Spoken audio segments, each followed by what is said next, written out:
My son won a free trip to Hawaii for his entire family. 3 days later, I walked out of the house I paid for and never looked back. I'm Margaret, but everyone calls me Maggie. I'm 67 years old, and until 2 years ago, I lived in a cozy one-bedroom condo in Phoenix that I'd owned outright for 15 years. It wasn't fancy, but it was mine. Every morning, I'd have coffee on my little balcony, watching the sunrise paint the desert sky in shades of pink and gold. I was content. I was free. Then my son Ryan called. "Mom, Ashley and I have been talking," he said. His voice had that careful tone people use when they're about to ask for something big. "We've found the perfect house. 4 bedrooms, great neighborhood, good schools for the kids, but we're just short on the down payment." I loved my son.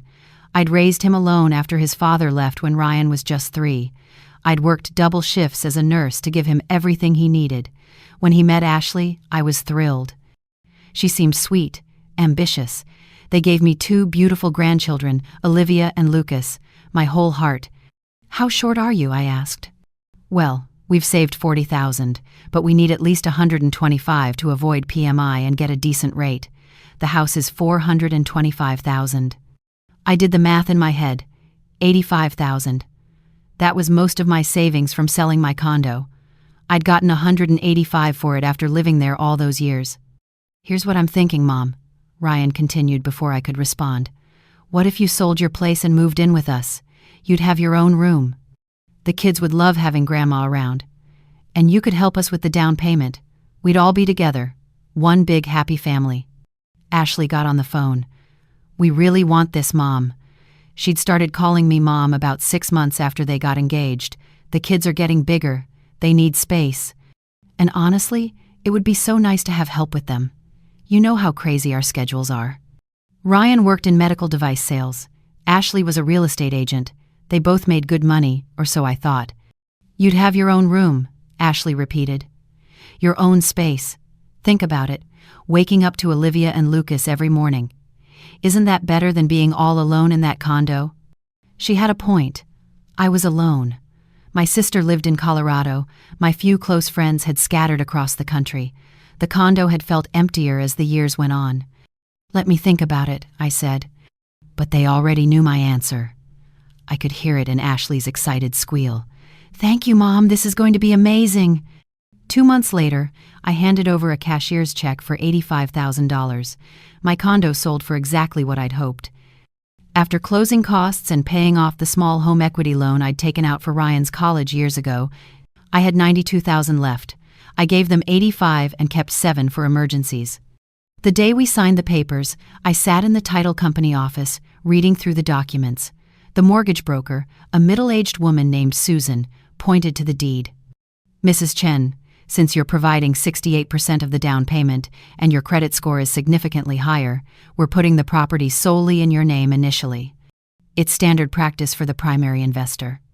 I looked at Ryan. "Honey, is that okay? I don't want you to feel like—" "Mom, it's fine," he said, waving his hand. "We trust you, right, Ash?" Ashley smiled, but something flickered in her eyes. "Of course, it's just paperwork." Susan continued. "You can always do a quitclaim deed later to add additional owners. People do it all the time. But for now, this protects everyone's investment." "We'll definitely do that," Ryan assured me. "Once we're settled. No point complicating things now." I signed. The house was in my name. Margaret Chen, sole owner. We never did that quitclaim deed. The house was beautiful. A Spanish-style ranch with terracotta tiles and a small backyard. 4 bedrooms, like Ryan said. The master suite was spacious, with a walk-in closet and attached bathroom. Olivia got the second-largest room, painted pink at her request. Lucas got the 3rd room with dinosaur wallpaper. And I got the smallest bedroom, barely bigger than a closet, at the end of the hall near the laundry room. "It's perfect for you, Mom," Ashley said when she showed me. "You don't need much space, right? And you'll be so close to the washer and dryer." I should have seen it then. But I didn't.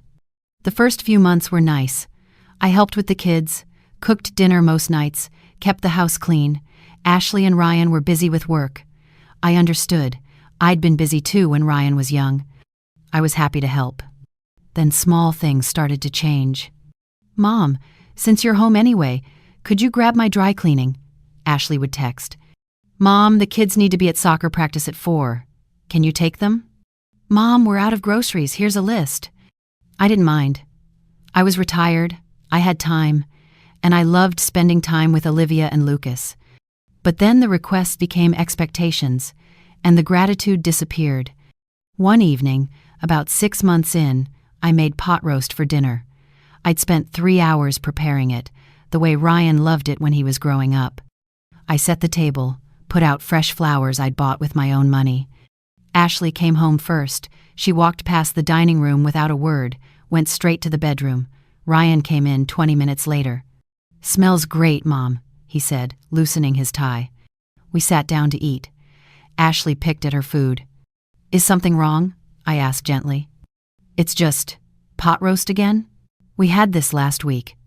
That was 2 weeks ago, I corrected softly. She sighed dramatically. I'm trying to eat lighter, Mom. All this heavy food isn't good for my figure. Maybe you could make salads more often? Ryan said nothing. He just kept eating. The next night, I made a salad. Ashley complained it didn't have enough protein. I started noticing other things. The utility bills were in my name. So was the internet, the home insurance. I'd agreed to that initially since the house was in my name. But Ryan and Ashley had promised to split everything 3 ways. They never did. One morning, about a year in, I found a stack of overdue notices in the mailbox. Water bill, electric, gas, all in my name, all unpaid for 2 months. I knocked on their bedroom door. It was Saturday, 9 in the morning. They were still in bed. Ryan, honey, we need to talk about the bills. He groaned. Mom, it's Saturday. The utilities are being shut off if we don't pay by Monday. Ashley sat up, her blonde hair messy. How much? $480 total. Can you cover it? She asked, not quite meeting my eyes. We're a little tight this month. I'll pay you back. I'd heard that before. I'd covered groceries, temporarily, for 3 months now. I'd paid for the kids' school supplies. I'd even paid for Ashley's car insurance when she claimed she'd forgotten to transfer money. I paid the bills. She never paid me back. By the end of the first year, I'd spent another $12,000 on household expenses that were supposed to be split. I kept a small notebook, writing down every expense. $7,000 in utilities, $3,000 in groceries, $2,000 in household repairs that Ryan said he'd get to, but never did, so I hired handymen. I said nothing. I didn't want to cause conflict. They were family. The breaking point came on a Tuesday evening in March, 2 years after I'd moved in. Ryan burst through the door, waving his phone. I won. I won. Won what, Daddy? Olivia came running. Top salesman of the year. Do you know what that means? Ashley screamed and threw her arms around him. Even I felt excited for him. He'd worked so hard. And the prize is incredible, he continued, his face flushed with joy. An all-expenses-paid trip to Hawaii. 7 days. The whole family. Lucas jumped up and down. We're going to Hawaii. We're going to Hawaii. I started mentally packing. I'd never been to Hawaii. I imagined watching the grandkids play in the ocean, teaching Olivia to snorkel, building sandcastles with Lucas. When do we leave? I asked. The room went quiet. Ryan and Ashley exchanged a look. Well, Mom, Ashley said carefully, the prize is for immediate family. It's 4 tickets, me, Ryan, and the kids. Oh, I felt something cold settle in my chest. I see.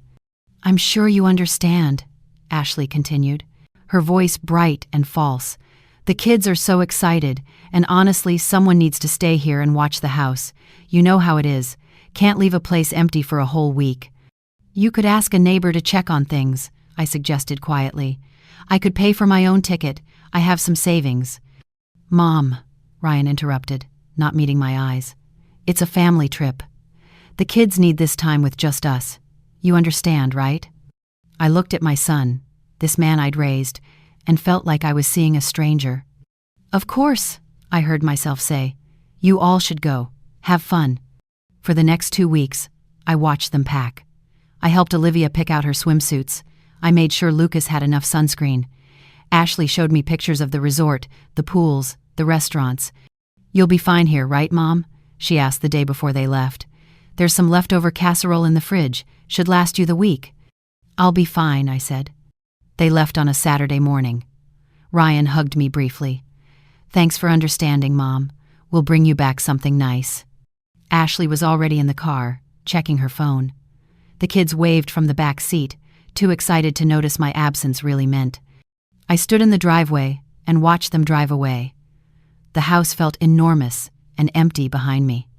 I walked back inside and looked around. Really looked, for the first time in 2 years. This was my house. My name on the deed, my money in the down payment, my money keeping the lights on, the water running, the refrigerator full. And I was the one left behind to watch the house while the people I'd supported, the people I'd sacrificed everything for, went to paradise without me. I walked to my small room at the end of the hall. I pulled out my notebook and calculated $85,000 down payment, $12,000 in bills I'd covered, roughly $3,000 in groceries they'd never reimbursed, $100,000, give or take. I thought about the leftover casserole Ashley had so generously pointed out, food I'd bought and cooked in a house I owned, while being treated like I should be grateful for the scraps. I made a decision then. It came to me with perfect clarity, like the desert sunrise I used to watch from my own balcony. I pulled out my suitcase and started packing. Not everything, just essentials. Clothes for a week, my medications, my jewelry, important documents. I'd come back for the rest later. I went to my filing cabinet and pulled out the folder labeled House 2847 Mesquite Drive. Inside was the original deed, exactly as Susan the title broker had filed it. Property owner, Margaret Chen, only Margaret Chen. I made copies of everything. The deed, my bank records showing the $85,000 wire transfer, my notebook documenting every expense. I put the originals in my purse and left the copies on the kitchen table, arranged neatly with a short note written in my careful handwriting. "Ryan and Ashley, I hope you're having a wonderful time in Hawaii. You deserve this family trip. I've gone to stay with a friend for a while. I need some space to think about my living situation. You'll find copies of important documents on this table. Please review them carefully. We need to have a serious conversation when you return. The house is solely in my name, as you'll see on the deed. This was always meant to be temporary until we filed the quitclaim, but 2 years have passed. I've also documented the household expenses I've covered. I'm not angry. I'm just tired, and I've realized that I've been teaching you how to treat me by accepting treatment I would never accept from anyone else. We'll talk when you get back. Love, Mom." I took one last walk through the house. In Olivia's room, I straightened her stuffed animals. In Lucas's room, I picked up the toy cars scattered on the floor. In the master bedroom, I noticed the king-sized bed, the luxurious sheets I'd given them as a housewarming gift. Then I looked at my own room. Barely larger than those walk-in closets I'd seen on home improvement shows. No attached bathroom. I had to walk down the hall and share the hallway bathroom with the kids. I turned off the lights, locked the door, and drove to a hotel. Not a cheap one either. I checked into the Phoenician Resort, a beautiful place I'd always wanted to visit. I used my credit card and didn't feel a shred of guilt. My room had a king-sized bed, a balcony overlooking the mountains, and a bathroom with a soaking tub. That first night, I took a long bath, ordered room service, and slept better than I had in 2 years. I didn't tell them where I was. I turned off my phone. For 7 days, I did exactly what I wanted. I ate breakfast by the pool. I got a massage. I took a painting class the resort offered. I read 3 books I'd been meaning to get to. I felt guilty the first day. By the 3rd day, I felt lighter. By the 7th day, I felt alive again. On the day they were supposed to return, I turned my phone back on. 43 missed calls, 27 voicemails, 60+ text messages. The first messages were from 5 days ago, when they'd returned home early, cutting their trip short by 2 days. Ryan, first message. "Mom, where are you? We came home and saw your note. Call me, please." Ryan, second message. "Mom, this isn't funny. Where did you go? We need to talk about this." Ashley, first message. "I can't believe you just left like this. We have kids to think about. Who's going to watch them when we're at work? I almost laughed at that one. More messages. Increasingly frantic. Ryan's voice getting tighter. Ashley's getting angry. Then I saw the one from yesterday. Ryan, Mom, I read the deed. I didn't know it was only in your name. Ashley didn't either. We need to talk, please. I looked at your notebook too. Mom, I'm so sorry. I didn't realize. Please call me. I didn't call. Instead, I texted, I'm safe. I'll come by the house tomorrow at 2 p.m. Please make sure both of you are there. We need to talk. The next day, I pulled into the driveway at exactly 2 o'clock. Both their cars were there. I could see the curtains move. Someone watching. I used my key and walked in. Ryan and Ashley were sitting on the couch, looking like they hadn't slept. Good. Mom! Ryan jumped up. Where have you been? We were worried sick. I was at a hotel, I said calmly, setting my purse down. Thinking. A hotel? For a week? Do you know how much that costs? Ashley's voice was sharp. Yes, I said. I do. It cost about $2,000, roughly what I spend on groceries for this household every 3 months. Her mouth snapped shut. I sat down in the armchair across from them. We need to talk about the house. Mom, about the deed, Ryan started. I honestly didn't remember it was only in your name. I thought we'd already added us to it. I swear I thought... Ryan, I interrupted gently. The title company explained it very clearly. You said we'd do a quitclaim deed later. Do you remember? He nodded miserably. We never did. And maybe that's partly my fault for not pushing it. But I'm glad now that we didn't. Ashley stiffened. What do you mean? I pulled out my notebook. In the past 2 years, I've contributed $85,000 to the down payment. I've paid $12,000 in utility bills that were supposed to be split 3 ways. I've covered roughly $3,000 in groceries. I've paid for household repairs, the kids' school supplies, and various other expenses. That's $100,000. We were going to pay you back, Ashley said weakly. Were you? I asked. When?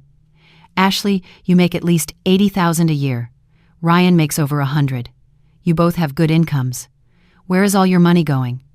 Silence. I think I know, I continued. I've seen the credit card bills that come in the mail. I've seen the deliveries, new clothes, new furniture for your bedroom, the gym membership, the luxury cars. You're living beyond your means, and I've been subsidizing it. That's not fair, Ashley protested. We have expenses too, the kids. The kids' expenses are minimal compared to what you spend on yourselves, I said. I've been keeping track. I'm a nurse, remember? I'm good with numbers. Ryan put his head in his hands. Mom, what do you want us to do? I want you to make a choice, I said. I'm moving out. I've already found a nice senior apartment community. 2 bedrooms, my own space. But this house is in my name. So, here are your options. I took a deep breath. Option 1. You buy out my share. I put in $85,000 plus $12,000 in expenses. That's $97,000. I'll round it down to $90,000 even.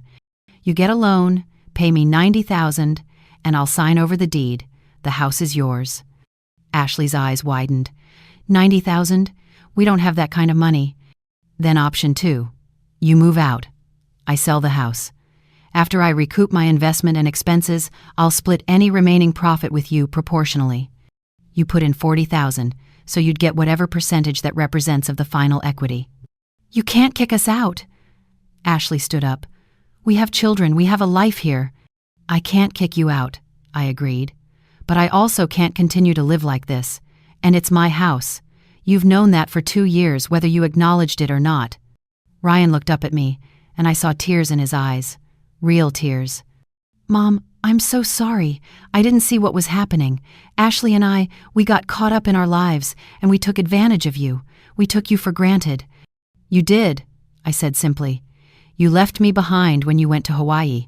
Like I was the help, not family. That was my idea, Ashley said quietly. I told Ryan we should have time with just the 4 of us. I thought. I don't know what I thought. I was wrong. I looked at her, really looked at her. She seemed smaller somehow, less confident. Ashley, do you even like me? I asked. The question seemed to startle her. Of course I do. Do you? Or do you like what I provide? The free childcare? The cooking? The cleaning? The money? She started crying then. I'm sorry. I'm so sorry. I grew up with nothing, you know? My parents struggled so much. When I met Ryan, and he had this amazing mom who was so capable and generous, I took advantage. I know I did. We both did, Mom, Ryan added. And we're sorry. We'll do better. We'll pay you back. All of it. Just please don't make us leave. The kids love this house. Olivia's school is right here. Lucas has friends in the neighborhood. I'd prepared for anger. I'd prepared for arguments. I hadn't prepared for genuine remorse. There's a third option, I said slowly. One I hadn't planned on offering, but I will now. They both looked at me. I move into my new apartment. I keep ownership of the house for now. You two pay me rent. Fair market rent for a 4-bedroom house in this neighborhood, which is about $2,500 a month. You pay all utilities, all expenses, every month, on time. We sign a formal lease agreement. We'd be renting from you? Ryan asked. Yes. And whatever you pay in rent goes toward eventually buying out my share. Think of it as a rent-to-own arrangement. When you've paid me back the $90,000, plus interest, the house is yours. I'll sign it over. How long would that take? Ashley asked. At $2,500 a month, plus utilities you're already paying? About 3 years, maybe less if you pay extra toward the principal. They looked at each other. And you'd really move out? Ryan asked. Even with this arrangement? Yes, I said firmly. I need my own space. I need to remember who I am outside of being your mother and their grandmother. I love you all, but I can't live like I have been. Ryan stood up and came to me. He knelt down beside my chair, like he used to when he was small. Mom, I love you. I'm so sorry I made you feel like you didn't matter. You matter more than anything. You're my mom. I touched his hair, still thick like it was when he was a boy.